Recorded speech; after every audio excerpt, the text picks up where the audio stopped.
자, 지금 회계 기초 얘기인데, 먼저 이 복식부기 원리라고 돼 있죠. 요 부기라는 말이 말이에요. 장부 기록의 줄임말. 장부 기록에. 지금 이 부기가 나오게 되는 역사부터 얘기하면 복잡한데, 일단 우리 여기서는 사업을 한다고. 조만한 데가 뭐 호프집을 한다든지, 음식점을 한다든지, 조만한 사업을 한다고 한번 가정을 하고, 요 얘기를 듣는 게 더 좋아요. 자, 우리 사업을 한다고 가정하면 사업하는 목적이 장사하는 목적이 뭐예요? 돈을 버는 거지. 어? 그래서 일단 이 장부 기록하는 목적은 얼마를 내가 벌었냐 하는 얘기인데 그거를 한마디로 유식하게 표현하면은 경영 성과를 파악하고 싶다 하는 얘기다. 도대체 내가 사업을 해서 얼마만큼 돈을 벌었느냐 하는 거. 그거는 수익에서 비용을 빼서 계산을 하는 거죠. 요것들은 뭐 상식적인 선에서 우리 다 얘기를 할 수 있어. 자, 우리 수익에는 대표적인 게 어떤 게 있어요? 매출액. 또 매출액 말고 또 뭐 있을까?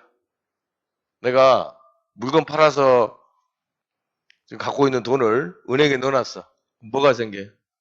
이자가 생기지? 그걸 이자 수익 이렇게 얘기하는 거예요. 또는 말이에요. 업종에 따라서는 이렇게 상품 매매하는 업종도 있지만 무슨 부동산 중개 같은 거 하는 것도 있거든. 그럼 내가 부동산 중개를 하고 중개 수수료 받았어. 그럼 그거 뭐라고 해? 수수료 수익 이렇게. 그러니까 장부를 기록을 할 때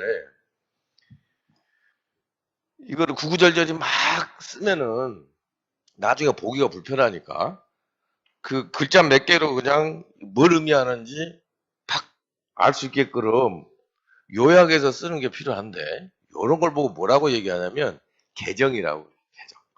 계정. 영어로는 어카운트다 그러고 이런 항목들을 계정 또는 계정 과목 이렇게 얘기하는 거예요. 이런 항목들을 설정해 놓으면 나중에 보기가 편하거든. 아, 내가 물건 얼마 팔았구나. 내가 은행에 돈 넣어놔서 얼마만큼 이자가 발생했구나.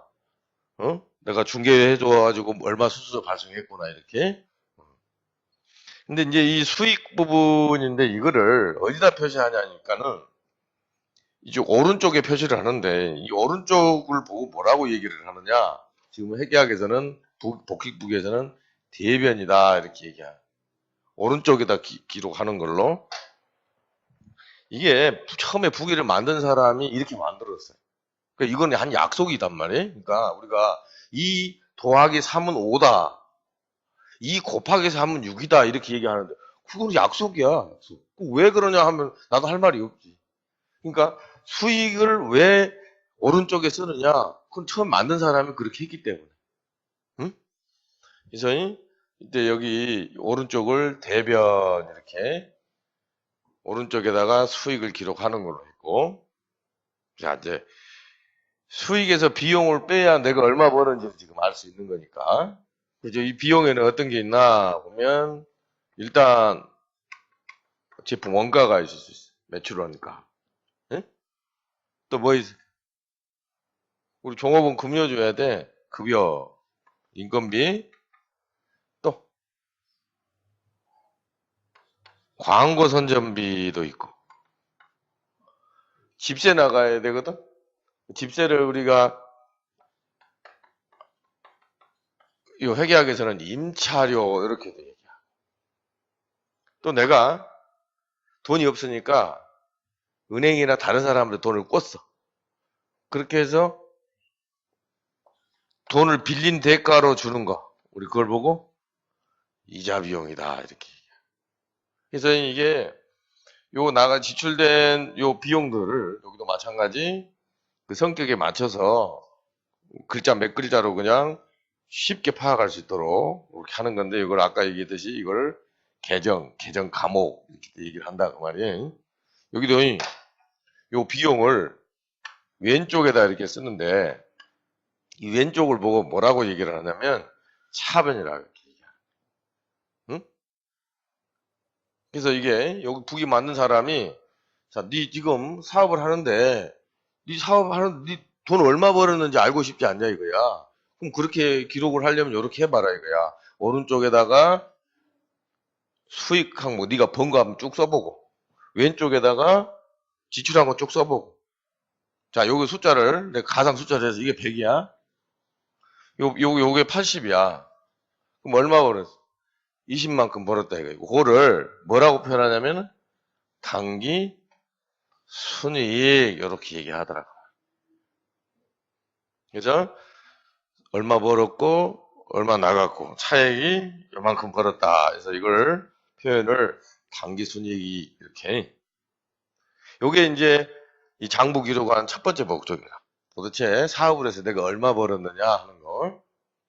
그 다음에 할 일이 뭐냐면 우리가 돈을 얼마 벌었냐 하는 것도 중요하지만 더 중요한 거는 지금 현재 그래서 내 재산이 얼마냐 그 말이야. 예를 봐. 올해 5억을 벌었어. 근데 내 재산이 마이너스야. 어? 그러면 올해 5억 버는 것보다 뭐 많이 벌었겠지만 재산이 마이너스야. 옛날에 뭐 부도 나가지고 뭐 어디 잘못돼서 말이지. 지금 재산이 지금 빈털터리거든. 어? 5억을 벌었는데 마이너스 20억이야. 그러니까 버는 것도 중요하지만 더 중요한 거는 그래서 네 지금 현재 재산이 얼마냐고. 이 재산 상태를 파악하는 재산 상태를 한번 얼마인지 알아보자 해서 나온 게 지금 재무상태표라고 하는 거거든. 자, 요걸 이 지금 현재 내 재산 상태를 파악하는데 요거 하는데 요게 이해하기가 좀 힘든 게 내 재산도 있고 부채도 있고 막 이 재산하고 부채하고 막 뒤섞여갖고 헷갈리는 거라. 그러니까 처음에 회계학 공부할 때 제일 어려운 게 뭐냐? 요 재무상태표 작성하는 게 헷갈리는 거예요. 손익계산서는 수익에서 비용 빼면 다 알아. 근데 네 재산이 얼마냐 이렇게 물어보면 여기서 이제 헷갈리는 거예요. 그래서 지금 이 복식부기를 만든 사람은 이게 어떻게 해놨냐면은 재산 목록을 알기 쉽게 한번 해보자 해서 한 게 왼쪽에다가 네가 가지고 있는 자산 다 써라 이거 다. 네가 가지고 있는 거 다. 다 쓰고 오른쪽에다가 네가 갚아야 될 부채 한번 써보라. 그 나머지가 네 순재산이다. 응? 예를 들어서 내가 지금 집을 한 채를 갖고 있는데 이게 10억짜리야. 근데 이 집 사면서 내가 3억만큼 은행에서 빌렸어. 그럼 내 순재산이 얼마야? 7억이. 이거를 다른 말로 다시 거꾸로 내가 지금 현재 7억을 갖고 있어. 은행에서 3억을 꿨어. 그래서 10억짜리 아파트를 샀어. 같은 얘기로. 근데 이 순환 자체가 헷갈려 버려 여기서. 그래서 이게 재산 상태 파악할 적에 일단 왼쪽에는 내가 가지고 있는 재산 전체를 쫙 재산 목록을 쓰는 거야. 그렇게 하고 오른쪽에 내가 갚아야 될 거 빼면 나머지가 내 순재산이다 하는 얘기야. 그래서 지금 요 재무상태표 그릴 때 지금 포맷이 이렇게 돼 있으니까 기억을 해보고 요 자산을 보고 다른 말로 뭐라고 얘기하느냐 총재산이다 이렇게 내가 가지고 있는 총재산 요 자본을 보고 뭐라고 얘기하냐면 순재산, 순자산 이렇게도 얘기하는 순재산, 순자산 이렇게. 자 여기 자산 리스트를 한번 보면 이런 게 뭐가 있나? 자 내가 현금 있어? 또 은행에 내가 돈 넣어놓은 거 있어? 예금 있고 또 뭐가 있어? 물론 우리 생각에 또 토지, 부동산, 건물, 비품 또 뭐 기계장치도 있을 수 있고 자 내가 다른 사람한테 돈 받을 게 있어. 채권.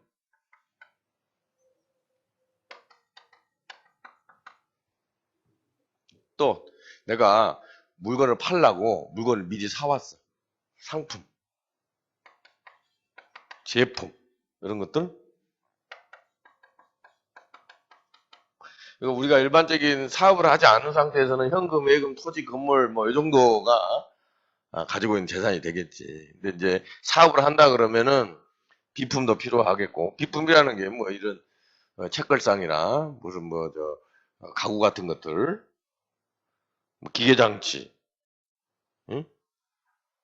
근데 일반적으로 요 채권은 일반 뭐 친구들한테 뭐 받을 돈도 있겠지만은 사업을 하다 보면은 이 채권 관리를 잘해야 되는데 내가 물건을 팔아서 외상으로 팔아서 생긴 채권 그걸 보고 뭐라고 하나 매출 채권 이렇게 얘기하라. 여기 지금 내가 써놨는데 매출 채권 이렇게. 응? 그러니까 채권도 말이야 이제 이거를 체계적으로 기록을 하다 보면 나중에 보겠지만은 그냥 그냥 내 친구한테 꽂았을 때는 대여금 이렇게 하는 거야. 친구한테 꽂았을 때. 내가 물건 팔아서 내가 받을 돈은 매출 채권 이렇게. 그럼 나중에 그냥 채권이라고 해놓은 것보다 대여금 이렇게 해놓은 거하고 또 매출 채권 이렇게 해놓으면 이게 얼마 내가 누구한테 얼마 꽂았다. 내가 물건을 외상으로 얼마에 팔았다 하는 거 금방 확인할 수 있다고. 이렇게. 어. 그래서 지금 내가 가지고 있는 재산들 하여튼 리스트를 쭉 쓰는데 여기서도 마찬가지. 이게 보고 쉽게 파악할 수 있도록 이렇게 알아보기 쉽게 쓰면 되는데 이건 뭐 정해진 건 아니라 지금 현재 학자들이 자주 쓰는 개정 과목 또는 우리 지금 현재 회계 실무에서 쓰는 그런 개정 과목 위주로 내가 쭉 한번 써본 거라. 자, 이게 이제 총 재산이 되는 거고 이 총 재산 이 자산을 왼쪽에 써라 그래서 이게 차변에 지금 다 기록을 했더니 그다음 이제 오른쪽에 말이 내가 갚아야 될 부채인데 대표적인 게 차입금이지. 내가 은행에서 돈을 꽂다든지 또는 다른 사람한테 돈을 꽂다든지 은행에서 꽂나 친구한테 꽂나 똑같은 차입금이야. 또 여기 있지. 대표적인 게 매입 채무인데 내가 지금 물건을 외상으로 사왔어. 외상으로. 매입 채무. 이게 뭐니? 대여금의 반대말 뭐야? 차입금. 내가 외상으로 물건 팔아서 발생된 채권, 매출 채권, 외상으로 물건을 사왔을 때 매입 채무. 하여튼 요 용어 지금 생소한 용어들 막 튀어나오는데 잘 기억을 해보고 자, 그 다음에 이제 자본인데 자본금 자, 내가 지금 가지고 있는 총 재산에서 부채를 뺀 게 내 순재산인데 자, 이거를 거꾸로 이렇게 해보자. 자, 내가 처음에 사업을 한다 그러면은 출자를 해야 돼. 응? 내가 1억 가지고 사업을 시작했다 생각을 해. 그거를 이제 처음에 시작한 출자한 자본을 보고 자본금 이렇게 얘기하는 거라. 근데 그 뒤로 내가 5천만 원 벌었어. 봐? 내가 처음에 사업 시작할 때 1억이었는데 올해 보니까 5천 벌었거든. 그럼 내 재산이 얼마야? 1억 5천이지. 이거를 어떻게 표시하냐 하면은 처음에 출자한 자본은 자본금이라고 얘기하고 그 뒤로 벌어들인 걸 보고 뭐라고 하느냐? 이익잉여금 이렇게 하는 거야. 그래서 처음에 투자한 거하고 그 뒤에 벌어들인 거하고 그걸 구분을 해놓으면은 내 재산이 하여튼 1억 5천인데 처음에 사업 시작할 때 1억 그 뒤로 벌어들인 게 5천 이렇게. 그래서 지금 요 현재 재산 상태가 어떤 형태로 되어 있는지 일목요연하게 나타내는 표, 재무 상태표다 하는 얘기. 그래서 왼쪽에 총 재산, 자산 리스트를 쭉 쓰고 오른쪽에 부채, 나머지가 순재산이다. 근데 이 순재산 쓸 때 처음에 초기에 사업하기 위해서 투자한 돈, 그 뒤에 벌어들인 돈 이렇게 구분해서 이렇게 쭉 설명을 했는데 이 용어들이 처음에는 익숙지가 않아. 괜찮아요. 이게 자주 보면서 이제 익히면 되는 거니까는. 자, 여기서 한 가지. 여기도 마찬가지. 이 사람이 만들 때 말이야. 요 복식부기를 만든 사람이 요렇게 하라고 그랬거든. 자산을 왼쪽에 쓰라 그래서 차변에 부채 자본을 오른쪽에 쓰라 그랬거든. 자, 이렇게 쓰는데 문제가 요 자본을 한번 봐. 내 지금 재산이지. 근데 내 수익이 발생했으면 내 재산이 늘었잖아요. 그러니까 수익하고 자본은 같은 방향에 서 있어. 비용이 발생했으면 내 재산이 감소하네. 반대쪽으로. 무슨 얘기를 하려고 그러냐. 자, 이게 복식부기 원리라 자산부채 자본 수익비용인데 자, 우리가 기록을 할 때 어떻게 하느냐. 증가했으면 그쪽에 쓰면 돼. 감소했으면 반대로 가는 거야. 그러니까 자산이 증가하면 차변에 쓰는 거 왼쪽에. 장사하다 보면 내 자산이 감소할 수가 있어? 감소할 수 있는데 그거는 반대로 대변 오른쪽에 쓰는 거야. 응? 마찬가지. 부채가 증가했어. 부채를 대변에 쓰는 거고 감소하면 왼쪽에 쓰는 거. 자본이 증가했어. 오른쪽에 쓰는 거. 자본이 감소했어. 왼쪽에 쓰는 거. 이게 기록하는 원리라. 그래서 이게 지금 장부 기록을 할 때 우리가 가계부 같은 거 쓴다 해요. 내가 부모님한테 10만 원 받았는데 그 뒤에 뭐 어쩌고 쓰고 뭐 이러고 썼다 이거야. 또 삼촌한테 얼마 용돈 받았는데 또 어쩌고 저쩌고 썼다. 이렇게 쭉 한 줄로 기록해 버린 걸 보고 단식북이라고. 근데 지금 이 복식북이를 만들어 놓은 사람이 이게 양쪽으로 기록하자 해서 지금 왼쪽에 차변에 자산, 비용, 오른쪽에 부채, 자본, 수익 이렇게 기록을 하자 하는 얘기야. 이것만 기억을 하면 우리가 지금 현재 벌어지는 모든 경제 현상을 이 5글자로 전부 다 표현할 수가 있어요. 나는 그래서 이 복식부기를 만든 사람이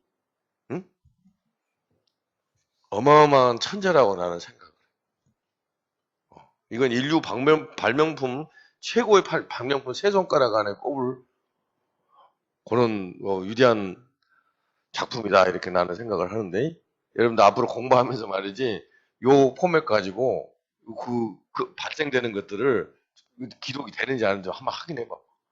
신기해. 하여튼 자 왼쪽이 차변 자산 비용에 오른쪽이 부채 자본 수익 대변이라고 한다는 거. 옛날에 말에 재무상태표를 대차 대조표 이렇게도 표현했어요. 대차 대조표. 지금은 이제 재무상태표라고 얘기를 하는데 금방 이제 우리 했던 거를 내가 지금 이 아주 간단한 사례 있잖아요. 여러분들 내가 공부 가르치려고 요 간단한 예를 몇 개 들어놨어. 그럼 이 거래 가지고 여기다가 옮겨서 말이야. 요 우리가 손익계산서랑 재무상태표가 만들어지는지 한번 보자고. 자, 처음에 지금 이 1번 거래가 어떤 거냐면 현금 500원, 자본금 500원. 자, 500 가지고 내가 사업을 시작한 거예요. 500 가지고. 그러면 현금은 뭐냐? 내 재산이지, 현금. 내 재산이니까 이쪽에 쓰는 거라. 자, 내가 쓴다. 현금 500. 그리고 이제 출자해서 처음 이제 사업 스타트 한 거야. 자본금 500. 자, 이렇게 해서 지금 이제 처음 이제 내 기록을 한 거야. 이제 장사하자 이거야. 응? 현금. 자본금이니까 500. 이렇게. 자, 그 다음에 500 갖고는 사업 못 해. 그래서 500만큼을 은행에서 또 꿨어. 꿨어. 그러면 현금이 500 하니까 1000원이 되네. 그렇지? 그렇게 하고 여기에 차입금해서 500 차입금 500 이렇게 되네.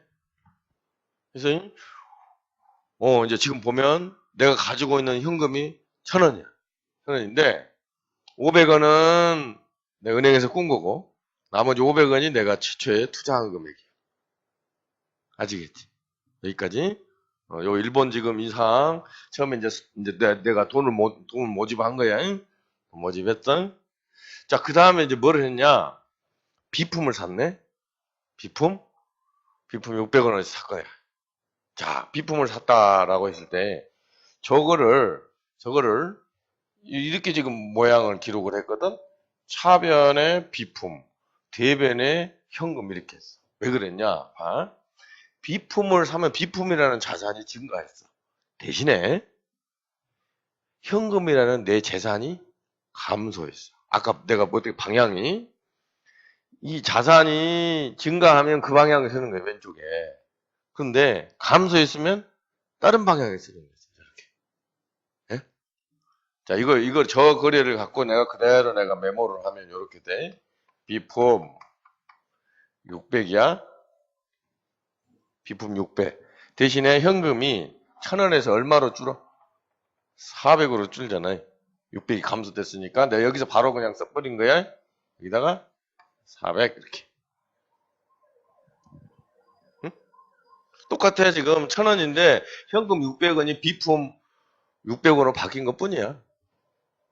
이거를 지금 내가 여기 이렇게 왼쪽 오른쪽 이렇게 해서 기록을 했는데 이걸 보고 뭐라고 얘기하냐면은 이거를 붕괴라고 얘기를 해.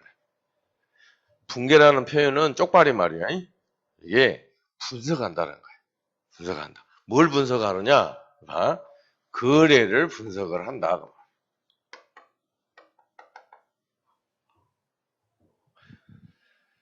그러니까 내가 지금 사업을 하다 보면은 여러 가지 거래들이 발생이 돼. 그럼 과연 이 거래로 인해서 내 재산이 어떻게 변화가 됐느냐?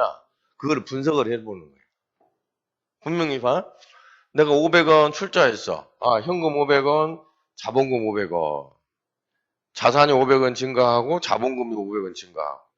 현금 500원, 차입금 500원. 아, 현금 500원 증가하고 부채가 500원 증가하고. 이런 식으로 분석을 한번 해보는 거야. 분석을 하는데 이게 복식북이다 보니까 한쪽 편으로만 생각할 게 아니라 양쪽을 다 생각을 해야 돼. 비품을 구입을 해서 비품이 증가했지만 현금이 감소했어. 아, 그럼 비품은 증가하고 현금은 감소하고 이렇게. 이런 식으로 거래가 발생할 때마다 분석을 하는 거야. 회계학에서 제일 중요한 게 뭐냐? 분계하는 거래를 분석하는 거야. 근데 하는 요령은 똑같아. 자산부채, 자본, 수익병 요 포맷으로 해서 플러스 마이너스 이렇게 왔다 갔다 해주면 되는 거야. 응? 자, 여기 요 3번 사항 뭐 어떤 느낌? 상품을 사왔네. 그런데 100원은 외상으로 사오. 100원은 현금 줬네. 이해하겠어요? 자, 이거 그대로 옮겨보면 어떻게 되냐? 아, 여기다 하다 상품 200이네. 응? 상품 200 대신에 자, 상품 200이 증가했는데 매입 채무. 자, 이 100원은 외상으로 했고 100원은 현금이 감소하네. 그 현금이 400이 아니라 이제 얼마가 되는 거야? 300이 되는 거지. 이렇게. 응? 상품이 증가했지만 100원만큼 부채가 증가했고 매입 채무 발생했고 그다음에 현금이 감소했고 이렇게. 요 거래를 보면 물건을 500원에 팔았네. 매출했네. 팔았어. 근데 현금을 300원 받고 외상으로 200원만큼 팔았네. 예. 자, 요 거래 그대로 옮겨 적으면 물건 팔았어? 물건 팔았으면 수익이 발생이 됐네. 자, 수익이 발생이 되면서 매출이 발생이 되면서 내 현금은 300만큼 늘었고 그리고 매출 채권 해서 200만큼. 매출 500이 늘었고, 현금 300, 채권 200. 여기서 여기까지 봐서 여러분들 그 생각 들어요. 이게 차변에 기록하는 거하고 대변에 기록하는 게 똑같네? 같아야 돼. 그래야 기록이 딱딱 맞아 떨어지는 거예요. 왼쪽 기록한 거하고 오른쪽 기록한 거. 이걸 보고 뭐라고 얘기하냐면 대차 평균의 원리라고 얘기해요. 기록을 할 때 반드시 왼쪽 기록하는 거하고 오른쪽 기록하는 거하고 일치하게끔 기록을 해야 돼. 그러니까 분계를 하다 보면은 자기 검증이 돼. 대차가 안 맞으면 내가 기록 어디가 잘못된 거야. 대차가 맞으면 제대로 된 거네. 이거를 기록을 할 때 반드시 이게 확인을 할 수 있게끔 확인해 봐야 되는 거예요. 또 이렇게. 응? 자, 이렇게 했는데 물건을 500원어치 팔았거든. 근데 물건을 파는 건 좋은데 이거 팔면은 내 재산이 감소하는 거예요. 원가가. 내가 상품을 줬으니까. 그지? 상품을 주고 돈을 500원 받았단 말이에요. 물론 뭐 200원은 채권이지만. 그러니까 100원짜리 주고 500원을 받았지. 사업이라는 게 응? 내가 100원어치 사와서 500원에 팔아서 남겨먹는 게 사업이니까. 그러면은 요게 이제 기업의 가장 중요한 활동이지. 매출 매입하는 거예요. 이 물건 파는 게. 그래서 지금 원가가 100원인 게 밝혀졌어. 그러면은 여기다가 매출 원가 100원. 자, 이쪽 비용이 이게 자산 비용은 왼쪽이라 매출원가 비용하고 요 매출원가가 발생이 됐다는 거는 상품이 그만큼 줄어드는 거라 상품이 200이 아니고 이제 얼마가 되는 거예요? 100이 되는 거지 이렇게.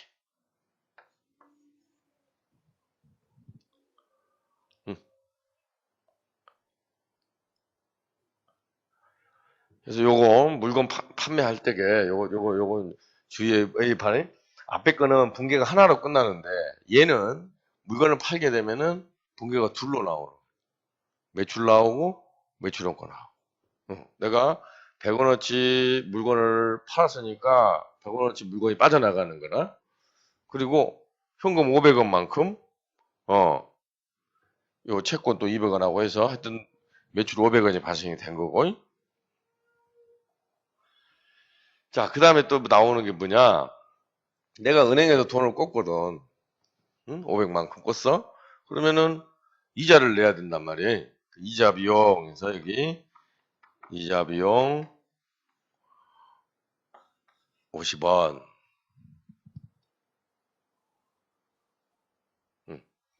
이자 비용 50원 하고 현금이 줄어들었네. 현금이 600원이 아니라 이제 얼마로 줄어들어? 550원으로 줄어드네. 그죠? 550원. 자, 이 기록하는 걸 이게 왼쪽에 자산 비용, 오른쪽에 부채 자본 수익 감소되면 반대쪽으로 간다는 걸 그렇게 해서 거래가 발생이 되면 이렇게 분석을 하는 거예요. 분석을 해서 요거를 이렇게 기록을 해 놓는 건데 자, 이게 마지막에 이제 좀 어려운 거 한번 해보자. 지금 감가상각비라는 게 나왔거든? 자, 내가 지금 비품을 600원어치 샀어. 비품을 샀는데 이 비품은 내용연수가 있거든. 수명이 있어. 자, 이 비품의 내용연수가 3년이래. 그럼 3년 지나면은 얘는 쓸 수가 없는 거라. 그러면 요 비품은 3년 지나면 또 사야 되거든. 자, 이거 저 비품이라고 그래서 그런데 우리가 조만한 제과점을 한다 생각을 해봐. 내가 이 제빵기를 하나 사서 3년 동안 지금 제과점을 하려고 그러는데 그러면 요 제빵기는 3년 동안 내가 수익을 얻기 위해서 투자한 금액이고 3년이 지나면 없어지는 거야. 그러면 요 비품은 3년 동안에 비용으로 처리를 해줘야 돼. 자, 내가 택시 영업을 한다 생각을 해봐. 이 택시를 600만 원 주고 샀어. 근데 3년이 지나면 이 택시는 이제 수명이 다 한 거야. 그러면 이 600만 원은 3년 동안 택시 영업을 하기 위해서 투자한 거야. 3년 동안의 비용이 되는 거야. 그래서 요 유형자산을, 비품을 사용하는 기간 동안 가치가 없어지니까 그거를 비용으로 처리를 하는 거라. 그걸 보고 뭐라고 얘기하느냐? 감가상각비 이렇게 얘기하는. 그러니까 우리가 사업을 하다 보면은 말이지, 각종 기계장치나 비품이나 이런 것들을 구입을 하는데 요게 수명이 있거든. 3년이다. 그러면은 3년 동안 비용으로 처리를 해줘야 돼. 내용연수가 5년이다. 그러면은 5년 동안 또 비용으로 처리해줘야 되는 거야. 이처럼 요 건물, 비품, 기계장치 이런 자산들이 한정된 수명이 있기 때문에 그 기간 쓰면은 더 이상 쓸 수가 없어. 그래서 그거를 비용으로 인식을 하는 걸 감가상각비다 이렇게 얘기하는 거를. 그래서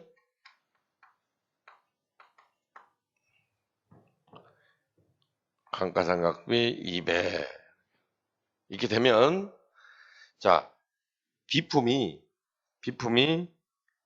200원만큼 가치가 감소돼서, 그러니까 비품 가격이 600원이 아니라 이제 얼마가 되는 거예요? 400 이렇게 되는 거예요.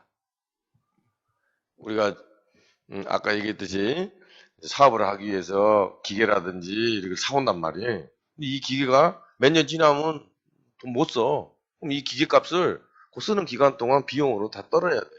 이걸 보고 감가상각비다 표현을 하는 거고, 감가상각비 200 했는데 그러면 이 비품이 600이 아니라 400으로 줄은 거지. 이렇게 3년 동안 매년 이렇게 줄어주는 거예요. 여기서는 내가 지금 가정을 비품이 3년이다라고 해서 지금 얘기를 한 거니까. 자, 그러면 지금 이 내용이 끝났는데 요때, 자, 요걸 한번 숫자를 한번 맞춰보자고. 자, 우리 다 기록을 했는데 여기 봐. 수익이 500이고 비용이 얼마냐면 매출원가, 이자 비용, 감가상각비에서 총 얼마? 350이거든. 얼마 차이 나냐면은 150이 차이가 나. 그래서 올해 번 게 얼마냐? 150이다. 그러면 지금 재무상태표로 다시 와서, 자, 이거 보면 요 차변에 말이에요. 이 차변에 자산이 550, 400, 100, 200 하니까 이게 700이니까 1250이 되네. 요게 1250. 그러면 내 총 재산이 1250인데 지금 부채로 확인된 게 얼마냐면 600이거든? 그럼 내 재산은 얼마야? 내 손재산 650이거든. 650. 내 재산이 650이야. 아, 내가 처음에 사업을 할 때 얼마로 시작을 했냐면 500에 시작을 했는데 기말에 보니까 말이야. 연말에 보니까 내 재산이 650으로 늘었네. 이게 왜 늘었지? 150만큼 번 거야. 응? 그래서 이거를 어떻게 쓰느냐? 여기다가 단기 순이익 해도 돼. 단기 순이익 해도 되는데 여기서는 내가 장사해서 벌었다. 여기 이익여금 대신에 단기 순이익 해도 되는 거다. 같은 이 단기 순이익이 계속 누적이 되면 그게 이익여금이라 생각하면 돼. 단기 순이익의 누적치라 이거는 올해 첫 해니까 그렇게 해서 이렇게 1250이라는 숫자가 나오네. 응?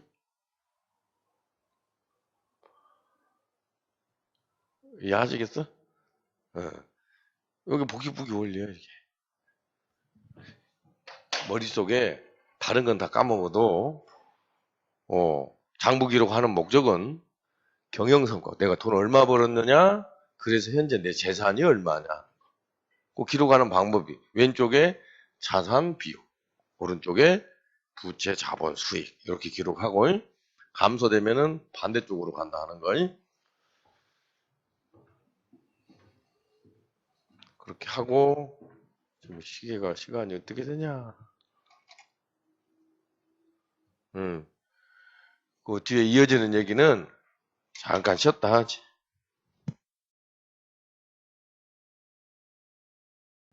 안녕하십니까. 송상엽 회계사입니다. 여러분들하고 중급회계를 공부하게 됐는데, 교재는 지금 중급회계 8판으로 할 거예요. 최근에 재무회계 개념체계가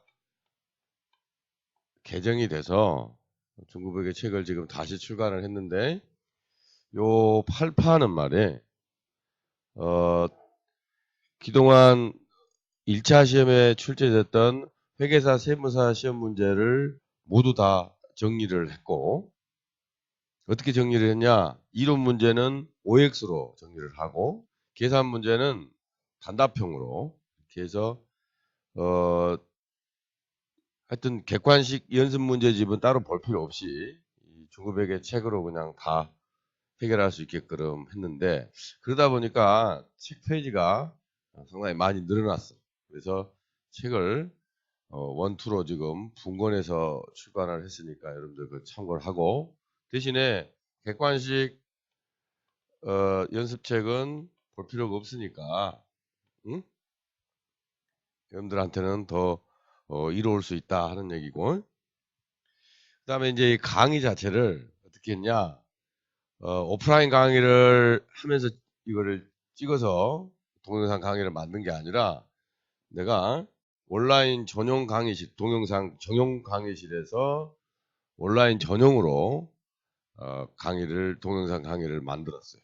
그러다 보니까 지금 필요한 내용들은 미리 칠판에 사전에 판서를 했고, 이렇게 되면 눈에 더 쉽게 보일 수 있기 때문에 내용을 아주 쉽게 이해할 수 있겠다 하는 얘기예요. 그래서 그 전에 기존에 오프라인 강의를 하면서 이렇게 강의 진행을 하게 되면 답답한 면이 있었는데, 미리 설명할 내용들을 판서를 해서 설명을 하기 때문에 기존 오프라인 강의보다는 훨씬 더 쉽게 이해할 수 있다는 장점이 있고, 거기다가 필요한 내용을 다 지금 사전에 판서를 하다 보니까는 강의 시간이 대폭 단축된다 하는 거예요. 지금 현재 기존 학원가에서의 강의가 어떻게 되냐면, 이론 심화 객관식에서 지금 중급회계 이론하고 그다음 뭐 중급회계 심화반에다가 무슨 객관식에다가 요거 다 합치면 한 400시간 정도 돼. 중급회계 공부하다가 그냥 기절할 정도로 이 시간이 너무 많이 걸리는데, 내가 지금 이걸 이렇게 온라인 전용 강의로 해서 강의를 했더니 한 80시간이면 충분히 설명을 할 수 있지 않겠는가. 자, 여기서 여러분들 내가 그러면은 뭐 이론을 빠뜨린다든지 뭐 문제풀이를 빠뜨린다든지 그렇게 할 것 같나? 아니야. 특히 나는 말이에요, 설명을 할 때 이론 중심보다는 문제 중심으로 설명을 할 것이고, 따라서 지금 책에 있는 이 이론 문제를 제외한 이 계산 문제, 기출 문제는 전부 다 풀어주는 걸로 해서 지금 시간 2시간이 나온 거야. 여러분들이 아마 저 샘플 강의로 해서 올려놓은 거 잠깐 보면 아마 이게 무슨 말하는지 충분히 이해할 수 있을 거예요. 그래서 굳이 여러분들이 지금 뭐 400시간까지 투입하면서 중급회계를 공부할 필요는 없다라는 생각을 하고, 내 생각에는 한 80시간 정도 되면 이론도 충분히 이해할 수 있고, 또 기출문제, 지금까지 출제된 기출문제 모두 다 정리가 가능하다 이렇게 생각이 돼. 여러분들 판단은 여러분들이 한번 해보고, 자 이제 공부를 하는 방법인데, 여러분들 대부분 다 회계사나 세무사 시험 준비하는 걸로 가정을 하고, 자 이게 어떻게 공부를 할 거냐, 이 회계는 말이야 말로 해서 되는 학문이 아니야. 문제를 하여튼 많이 풀어봐야 돼. 응? 지금 기존에 말이지 이 강의들이 이론 따로 연습 따로 이런 식의 강의를 하는데, 이렇게 하게 되면은 이해를 잘 못해. 이 시간을 아예 다 버리는 거예요. 이게 다. 무슨 회계하기 어렵다 해가지고 쓸데없이 말이지 시간만 막 질질 빼고 말이지.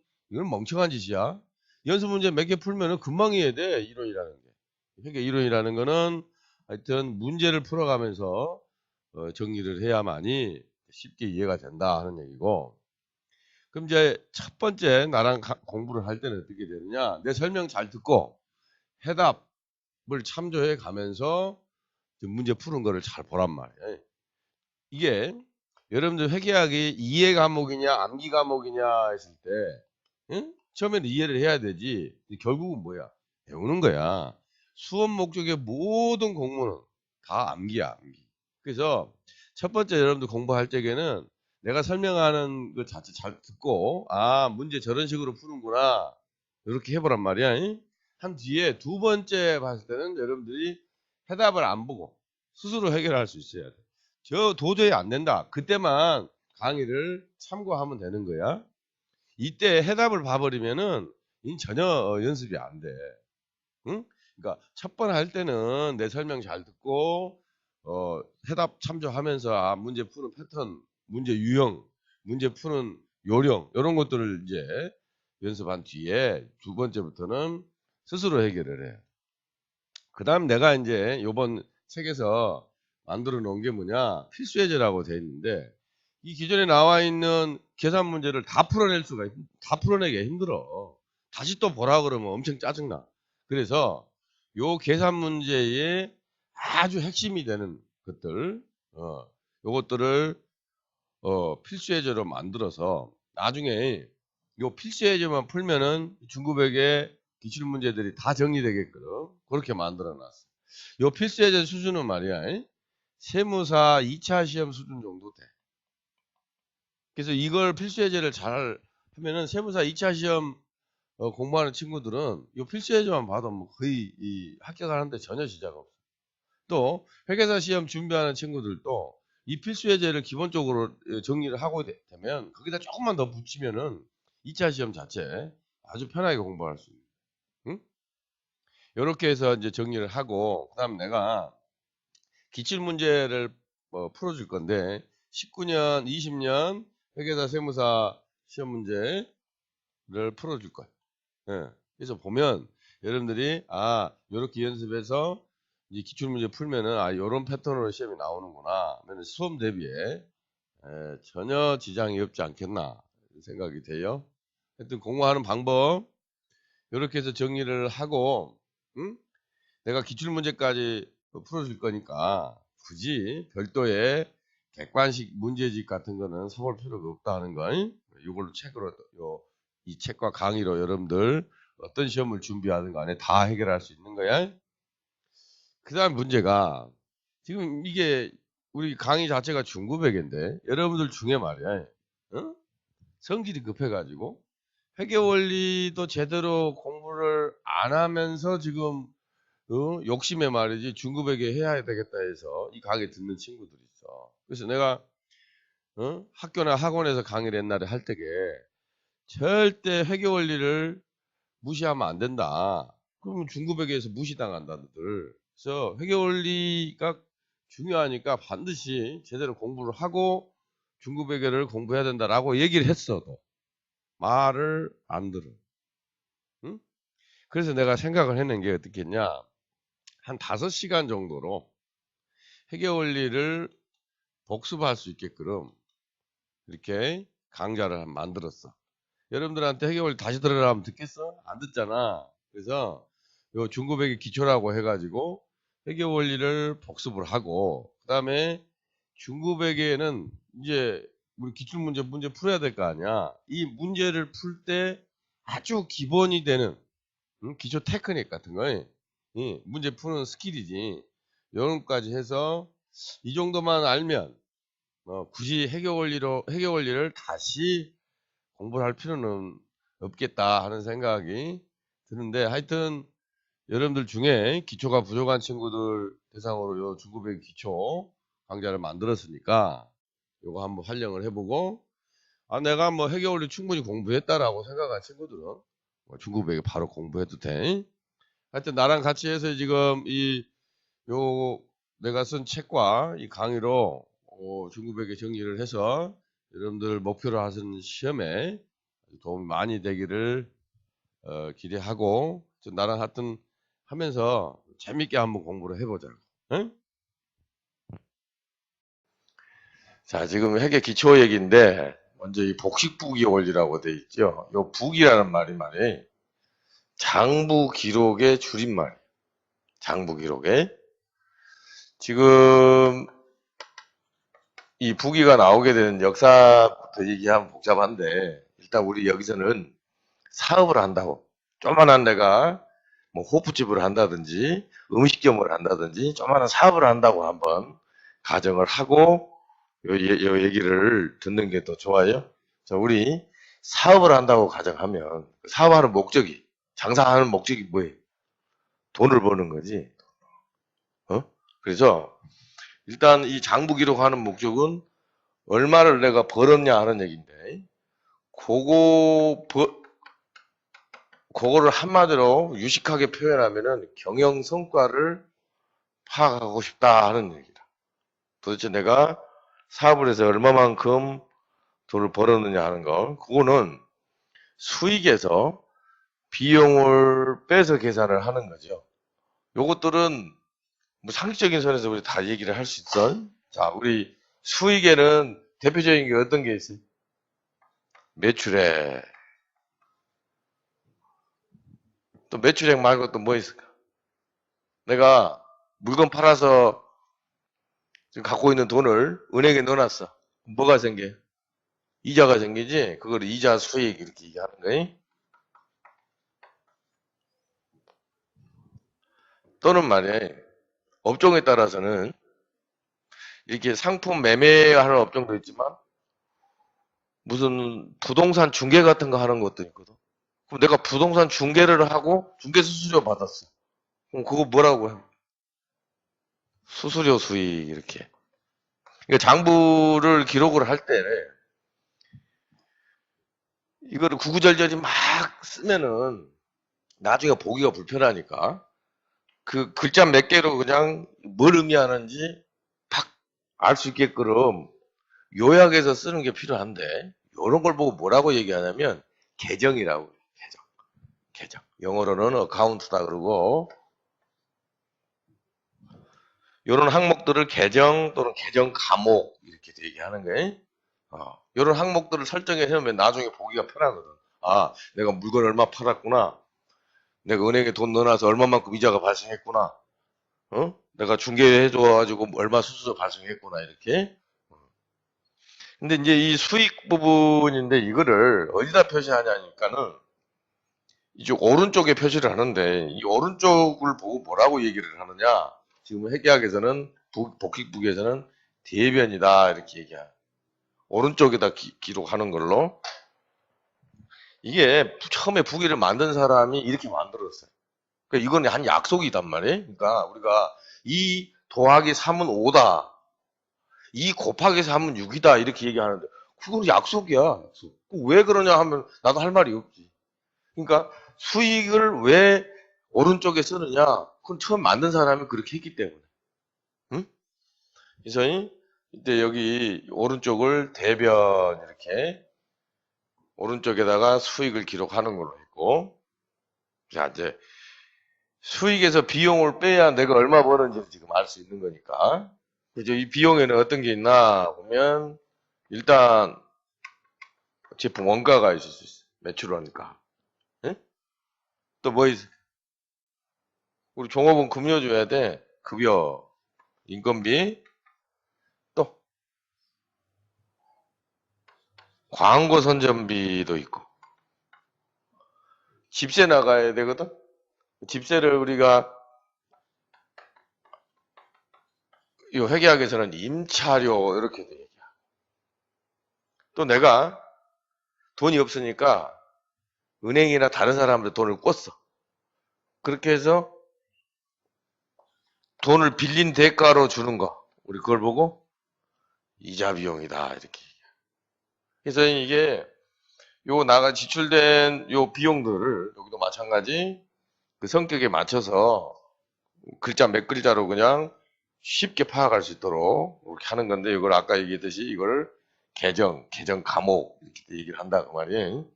여기도 요 비용을 왼쪽에다 이렇게 쓰는데, 이 왼쪽을 보고 뭐라고 얘기를 하냐면 차변이라고 이렇게 얘기해요. 응? 그래서 이게 여기 북이 맞는 사람이, 자, 네 지금 사업을 하는데, 네 사업하는 네 돈 얼마 벌었는지 알고 싶지 않냐 이거야. 그럼 그렇게 기록을 하려면 이렇게 해봐라 이거야. 오른쪽에다가 수익 항목 네가 번 거 한번 쭉 써보고, 왼쪽에다가 지출한 거 쭉 써보고. 자, 여기 숫자를 내가 가상 숫자를 해서 이게 100이야. 요게 80이야. 그럼 얼마 벌었어? 20만큼 벌었다 이거. 그거를 뭐라고 표현하냐면 당기 순이익 이렇게 얘기하더라고. 그래서 얼마 벌었고 얼마 나갔고 차액이 요만큼 벌었다. 그래서 이걸 표현을 당기 순이익이 이렇게. 요게 이제 이 장부 기록한 첫 번째 목적이야. 도대체 사업을 해서 내가 얼마 벌었느냐 하는 걸. 그 다음에 할 일이 뭐냐면, 우리가 돈을 얼마 벌었냐 하는 것도 중요하지만 더 중요한 거는 지금 현재 그래서 내 재산이 얼마냐 그 말이야. 예를 봐. 올해 5억을 벌었어. 근데 내 재산이 마이너스야. 어? 그러면 올해 5억 버는 것보다 뭐 많이 벌었겠지만 재산이 마이너스야. 옛날에 뭐 부도 나가지고 뭐 어디 잘못돼서 말이지. 지금 재산이 지금 빈털터리거든. 어? 5억을 벌었는데 마이너스 20억이야. 그러니까 버는 것도 중요하지만 더 중요한 거는, 그래서 네 지금 현재 재산이 얼마냐고 말이야. 이 재산 상태를 파악하는 재산 상태를 한번 얼마인지 알아보자 해서 나온 게 지금 재무상태표라고 하는 거거든. 응. 자, 요거 이 지금 현재 내 재산 상태를 파악을 하는데, 요거 하는데 요게 이해하기가 좀 힘든 게, 내 재산도 있고 부채도 있고 막 이 재산하고 부채하고 막 뒤섞여갖고 헷갈리는 거라. 그러니까 처음에 회계학 공부할 때 제일 어려운 게 뭐냐? 요 재무상태표 작성하는 게 헷갈리는 거예요. 손익계산서는 수익에서 비용 빼면 다 알아. 근데 네 재산이 얼마냐 이렇게 물어보면 여기서 이제 헷갈리는 거예요. 그래서 지금 이 복식부기를 만든 사람은, 이게 어떻게 해놨냐면은 재산 목록을 알기 쉽게 한번 해보자 해서 한 게, 왼쪽에다가 네가 가지고 있는 자산 다 써라 이거 다. 네가 가지고 있는 거 다 쓰고, 오른쪽에다가 네가 갚아야 될 부채 한번 써보라. 그 나머지가 네 순재산이다. 응? 예를 들어서 내가 지금 집을 한 채를 갖고 있는데 이게 10억짜리야. 근데 이 집 사면서 내가 3억만큼 은행에서 빌렸어. 그럼 내 순재산이 얼마야? 7억이. 이거를 다른 말로 다시 거꾸로, 내가 지금 현재 7억을 갖고 있어. 은행에서 3억을 꿨어. 그래서 10억짜리 아파트를 샀어. 같은 얘기를. 근데 이 순환 자체가 헷갈려 버려 여기서. 어? 그래서 이게 재산 상태 파악할 적에 일단 왼쪽에는 내가 가지고 있는 재산 전체를 쫙 재산 목록을 쓰는 거야. 그렇게 하고 오른쪽에 내가 갚아야 될 거 빼면 나머지가 내 순재산이다 하는 얘기야. 그래서 지금 요 재무상태표 그릴 때 지금 포맷이 이렇게 돼 있으니까 기억을 해보고, 요 자산을 보고 다른 말로 뭐라고 얘기하느냐, 총재산이다 이렇게 돼. 내가 가지고 있는 총재산. 요 자본을 보고 뭐라고 얘기하냐면 순재산, 순자산 이렇게도 얘기하는. 순재산, 순자산 이렇게. 자, 여기 자산 리스트를 한번 보고, 이런 게 뭐가 있나? 자, 내가 현금 있어. 또 은행에 내가 돈 넣어놓은 거 있어. 예금 있고. 또 뭐가 있어? 물론 우리 생각에 또 토지, 부동산, 건물, 비품, 또 뭐 기계장치도 있을 수 있고.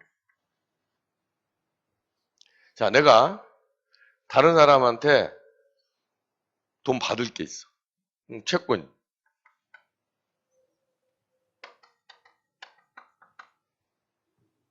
또 내가 물건을 팔려고 물건을 미리 사왔어. 상품,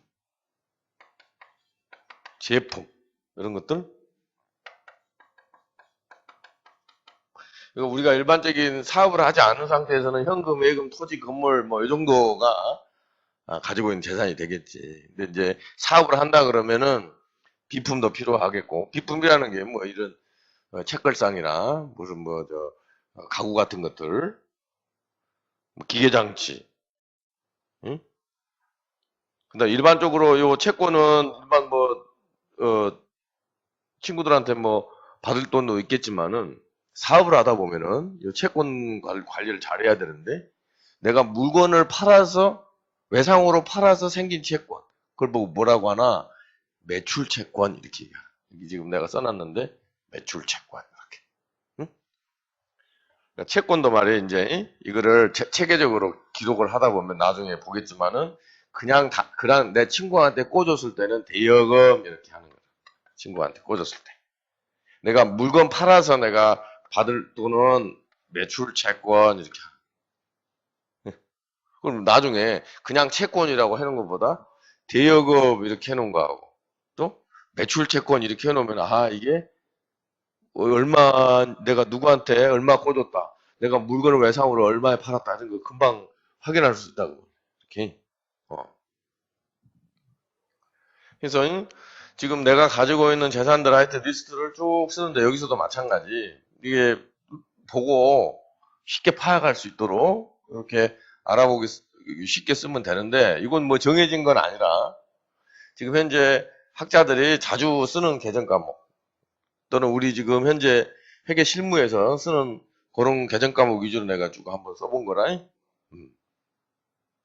자, 이게 이제 총 재산이 되는 거고 이 총 재산 이 자산을 왼쪽에 써라 그래서 이게 차변에 지금 딱 기록을 했더니 그다음 이제 오른쪽에 말이 내가 갚아야 될 부채인데 대표적인 게 차입금이지. 내가 은행에서 돈을 꽂다든지 또는 다른 사람한테 돈을 꽂다든지 은행에서 꽂나 친구한테 꽂나 똑같은 차입금이야.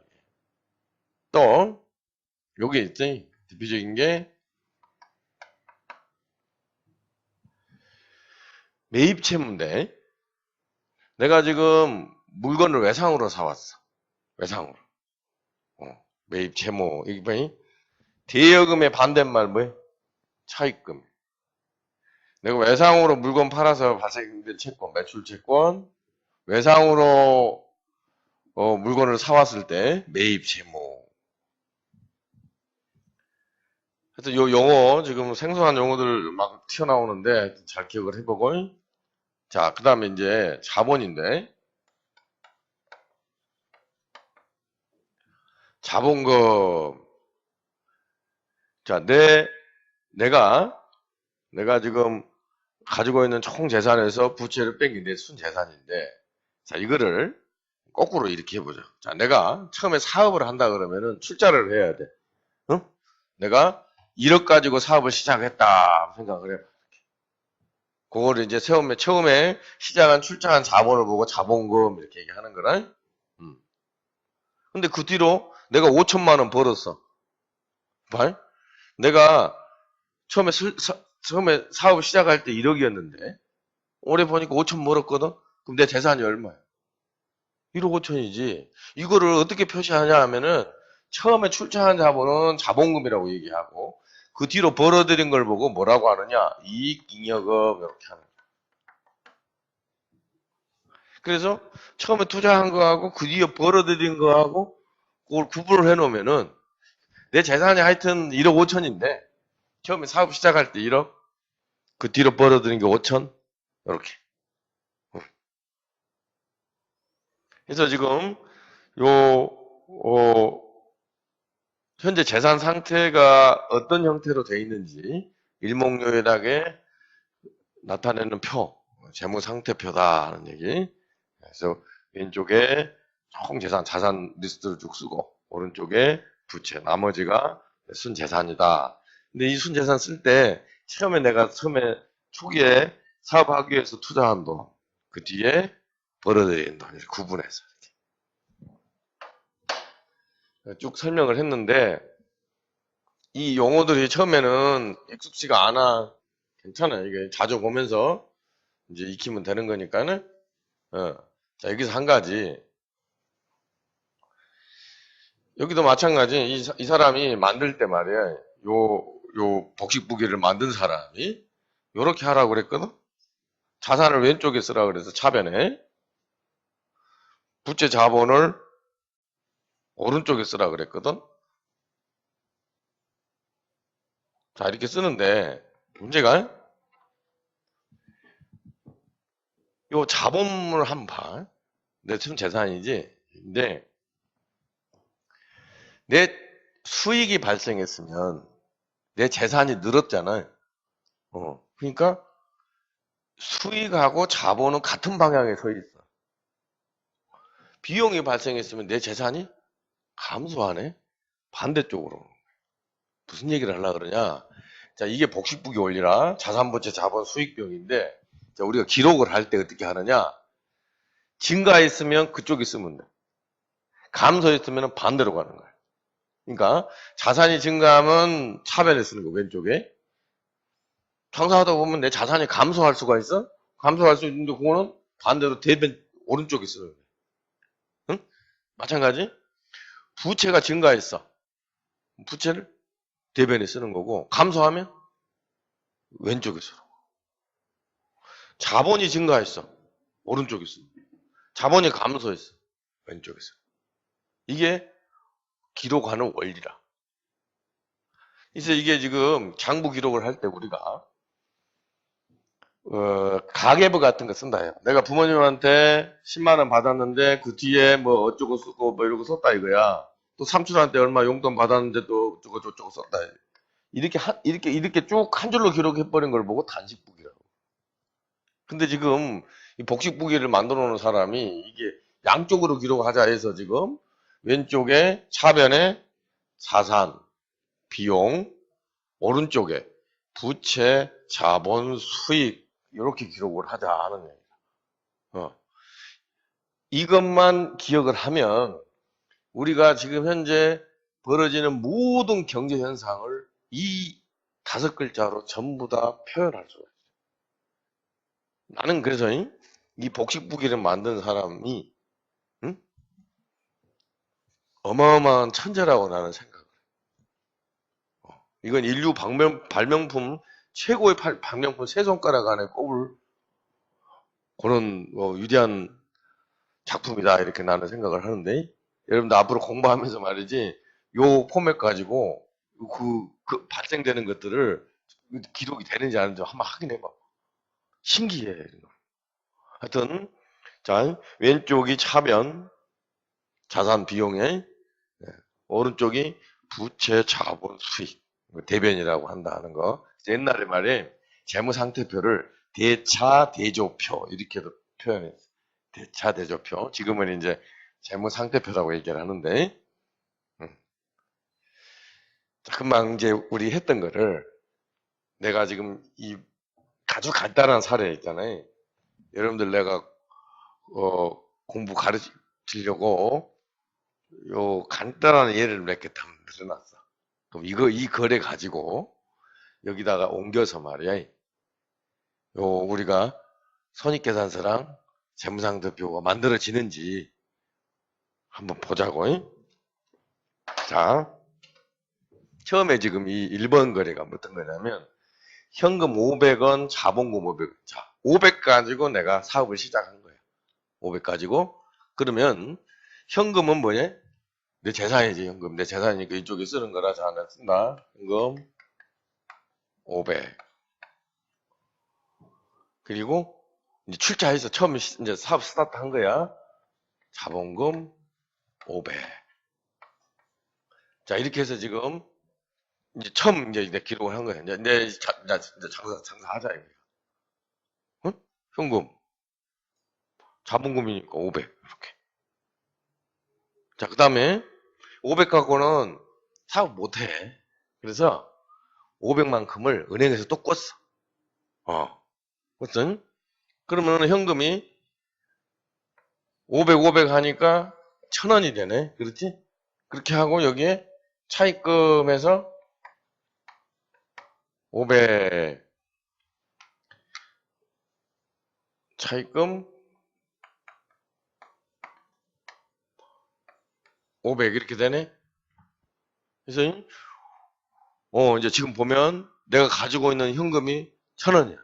1000원인데 500원은 내가 은행에서 꾼 거고 나머지 500원이 내가 최초에 투자한 금액이야. 아시겠지? 여기까지. 요 일본 지금 이 상황 처음에 이제 내가 돈을 모집한 거야. 응? 모집했어. 자, 그 다음에 이제 뭐를 했냐? 비품을 샀네. 비품 600원어치 살 거야. 자, 비품을 샀다라고 했을 때 저거를 이렇게 지금 모양을 기록을 했거든. 차변의 비품, 대변의 현금 이렇게 했어. 왜 그랬냐? 봐. 비품을 사면 비품이라는 자산이 증가했어. 대신에 현금이라는 내 재산이 감소했어. 아까 내가 방향이 이 자산이 증가하면 그 방향을 쓰는 거예요. 왼쪽에. 근데 감소했으면 다른 방향에 쓰는 거예요. 이렇게. 예? 자, 이거 저 거래를 갖고 내가 그대로 내가 메모를 하면 이렇게 돼. 비품 600이야.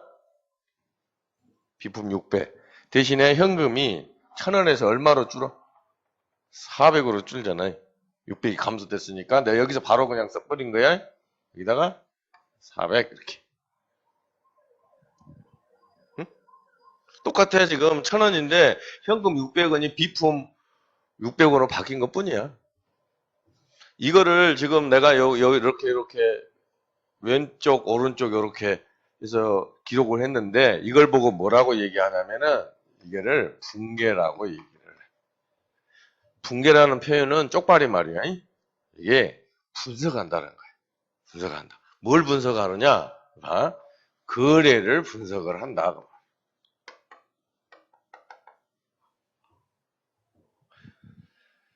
그러니까 내가 지금 사업을 하다 보면은 여러 가지 거래들이 발생이 돼. 그럼 과연 이 거래로 인해서 내 재산이 어떻게 변화가 됐느냐?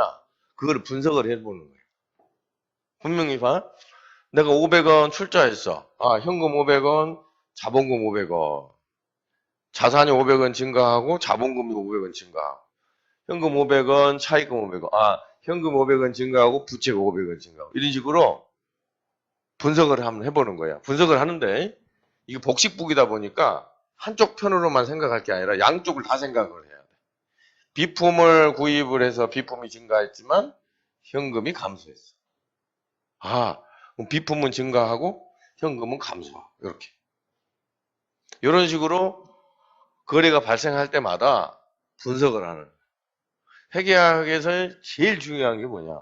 분계하는 거래를 분석하는 거야. 근데 하는 요령은 똑같아. 자산부채 자본 수익병 요 포맷으로 해서 플러스 마이너스 이렇게 왔다 갔다 해주면 되는 거야. 응? 자, 여기 요 3번 사항 보고 어떤 느낌? 상품을 사왔네. 그런데 100원은 외상으로 사오. 100원은 현금 줬네. 이해하겠어요? 자, 이거 그대로 옮겨보면 어떻게 되냐? 여기다 하다 상품 200이네. 응? 상품 200 대신에 자, 상품 200이 증가했는데 매입 채무. 자, 이 100원은 외상으로 했고 100원은 현금이 감소하네. 그 현금이 400이 아니라 이제 얼마가 되는 거야? 300이 되는 거죠. 이렇게. 응? 상품이 증가했지만 100원만큼 부채가 증가했고 매입 채무 발생했고 그다음에 현금이 감소했고 이렇게. 요 거래를 보면 물건을 500원에 팔았네. 매출했네. 팔았어. 근데 현금을 300원 받고 외상으로 200원만큼 팔았네. 예. 자, 요 고래 그대로 옮겨 적으면, 물건 팔았어? 물건 팔았으면 수익이 발생이 됐네? 자, 수익이 발생이 되면서, 응? 매출이 발생이 되면서 내 현금은 300만큼 늘었고, 응? 그리고 매출 채권 해서 200만큼. 매출 500이 늘었고, 현금 300, 채권 200. 여기서 여기까지 봐서 여러분들 그 생각 들어요. 아, 이게 차변에 기록하는 거하고 대변에 기록하는 게 똑같네? 같아야 돼. 그래야 기록이 딱딱 맞아 떨어지는 거예요. 왼쪽 기록한 거하고 오른쪽 기록한 거. 이걸 보고 뭐라고 얘기하냐면 대차 평균의 원리라고 얘기해요. 기록을 할 때 반드시 왼쪽 기록하는 거하고 오른쪽 기록하는 거하고 일치하게끔 기록을 해야 돼. 그러니까 분계를 하다 보면은 자기 검증이 돼. 대체가 안 맞으면 내가 기록 어디가 잘못된 거야. 대체가 맞으면 제대로 된 거네. 이거를 기록을 할 때 반드시 이게 확인을 할 수 있게끔 확인해 봐야 되는 거예요. 또 이렇게. 응? 자, 이렇게 했는데 물건을 500원어치 팔았거든. 근데 물건을 파는 건 좋은데 이거 팔면은 내 재산이 감소하는 거예요. 원가가. 내가 상품을 줬으니까. 그지? 상품을 주고 돈을 500원 받았단 말이에요. 물론 뭐 200원은 채권이지만. 그러니까 100원짜리 주고 500원을 받았지. 사업이라는 게, 응? 내가 100원어치 사와서 500원에 팔아서 남겨먹는 게 사업이니까. 그러면은, 요게 이제 기업의 가장 중요한 활동이지. 매출 매입하는 거예요. 이 물건 파는 게. 그래서 지금 원가가 100원인 게 밝혀졌어. 그러면은 여기다가 매출 원가 100원. 자, 이쪽 비용이 이게 자산 비용은 왼쪽이라 그래서 매출원가 비용하고 요 매출원가가 발생이 됐다는 거는 상품이 그만큼 줄어드는 거라 상품이 200이 아니고 이제 얼마가 되는 거예요? 100이 되는 거죠 이렇게. 음. 그래서 요거 물건 판매할 때게 요거 주의의 반이 앞에 거는 분계가 하나로 끝나는데 얘는 물건을 팔게 되면은 분계가 둘로 나오는 거예요. 매출 나오고 매출원가 나오고. 내가 100원어치 물건을 팔았으니까 100원어치 물건이 빠져나가는 거나 그리고 현금 500원만큼 요 채권 또 200원하고 해서 하여튼 매출 500원이 발생이 된 거고. 자, 그 다음에 또 나오는 게 뭐냐? 내가 은행에서 돈을 꿨거든. 응? 500만큼 꿨어? 그러면은 이자를 내야 된단 말이에요. 그 이자 비용에서 여기 이자 비용 50원.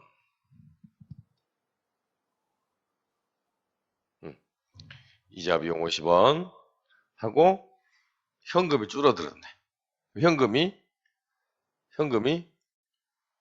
600원이 아니라 이제 얼마로 줄었더라? 550원으로 줄어드네. 그지? 550원. 자, 이 기록하는 걸 이게 왼쪽에 자산 비용, 오른쪽에 부채 자본 수익 감소되면 반대쪽으로 간다는 걸 그렇게 해서 거래가 발생이 되면 이렇게 분석을 하는 거예요. 분석을 해서 요거를 이렇게 기록을 해 놓는 건데 자, 이게 마지막에 이제 좀 어려운 거 한번 해보자. 지금 감가상각비라는 게 나왔거든? 자, 내가 지금 비품을 600원을 샀어.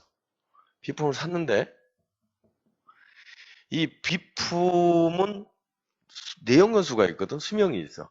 자, 이 비품의 내용연수가 3년이래. 그럼 3년 지나면은 얘는 쓸 수가 없는 거라. 그러면 요 비품은 3년 지나면 또 사야 되거든? 자, 이거 저 비품이라고 해서 그런데, 우리가 조만한 제과점을 한다 생각을 해봐. 내가 이 제빵기를 하나 사서 3년 동안 지금 제과점을 하려고 그러는데, 그러면 요 제빵기는 3년 동안 내가 수익을 얻기 위해서 투자한 금액이고 3년이 지나면 없어지는 거야. 그러면 요 비품은 3년 동안에 비용으로 처리를 해줘야 돼. 자, 내가 택시 영업을 한다 생각을 해봐. 이 택시를 600만 원 주고 샀어. 근데 3년이 지나면 이 택시는 이제 수명이 다한 거야. 그러면 이 600만 원은 3년 동안 택시 영업을 하기 위해서 투자한 거야. 3년 동안의 비용이 되는 거야. 그래서 요 유형자산을, 요 비품을 사용하는 기간 동안 가치가 없어지니까 그거를 비용으로 처리를 하는 거라. 그걸 보고 뭐라고 얘기하느냐? 감가상각비 이렇게 얘기하는. 그러니까 우리가 사업을 하다 보면은 말이지, 각종 기계장치나 비품이나 이런 것들을 구입을 하는데 요게 수명이 있거든. 3년이다. 그러면은 3년 동안 비용으로 처리를 해줘야 돼. 내용연수가 5년이다. 그러면은 5년 동안 또 비용으로 처리해줘야 되는 거야. 이처럼 요 건물, 비품, 기계장치 이런 자산들이 한정된 수명이 있기 때문에 그 기간 쓰면은 더 이상 쓸 수가 없어. 그래서 그거를 비용으로 인식을 하는 걸 감가상각비다 이렇게 얘기하는 거를. 그래서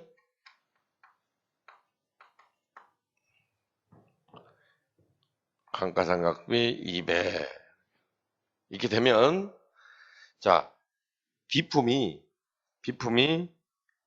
200원만큼 가치가 감소돼서, 그러니까 비품 가격이 600원이 아니라 이제 얼마가 되는 거예요? 400 이렇게 되는 거예요. 우리가 아까 얘기했듯이 사업을 하기 위해서 기계라든지 이렇게 사온단 말이에요. 근데 이 기계가 몇 년 지나면 돈 못 써. 그럼 이 기계 값을 그 쓰는 기간 동안 비용으로 다 떨어야 돼. 이걸 보고 감가상각비다 표현을 하는 거고, 감가상각비 200 했는데 그러면 이 비품이 600이 아니라 400으로 줄은 거지. 이렇게 3년 동안 매년 이렇게 줄어주는 거예요. 여기서는 내가 지금 가정을 비품이 3년이다라고 해서 지금 얘기를 한 거니까. 자, 그러면 지금 이 내용이 끝났는데 요때, 자, 요걸 한번 숫자를 한번 맞춰보자고. 자, 우리 다 기록을 했는데 여기 봐. 수익이 500이고 비용이 얼마냐면 매출원가, 이자 비용, 감가상각비에서 총 얼마? 350이거든. 얼마 차이 나냐면은 150이 차이가 나. 그래서 올해 번 게 얼마냐? 150이다. 그러면 지금 재무상태표로 다시 와서, 자, 이거 보면 요 차변에 말이에요. 이 차변에 자산이 550, 400, 100, 200 하니까 이게 700이니까 1250이 되네. 요게 1250. 그러면 내 총 재산이 1250인데 지금 부채로 확인된 게 얼마냐면 600이거든? 그럼 내 재산은 얼마야? 내 손재산 650이거든. 650. 내 재산이 650이야. 아, 내가 처음에 사업을 할 때 얼마로 시작을 했냐면 500에 시작을 했는데 기말에 보니까 말이야. 연말에 보니까 내 재산이 650으로 늘었네. 이게 왜 늘었지? 150만큼 번 거야. 응? 그래서 이거를 어떻게 쓰느냐? 여기다가 단기 순이익 해도 돼. 단기 순이익 해도 되는데 여기서는 내가 장사해서 벌었다. 여기 이익여금 대신에 단기 순이익 해도 되는 거라. 같은 이 단기 순이익이 계속 누적이 되면 그게 이익여금이라 생각하면 돼. 단기 순이익의 누적치라 이거는 올해 첫 해니까 그렇게 해서 이렇게 1250이라는 숫자가 나오네. 응?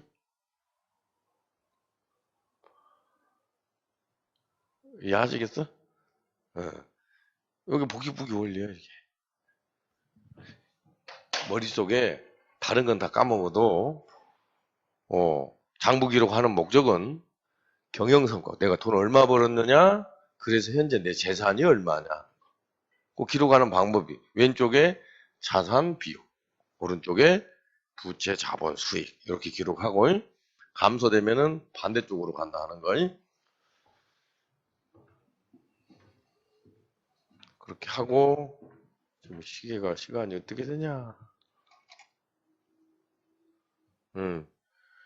그 뒤에 이어지는 얘기는 잠깐 쉬었다 하지.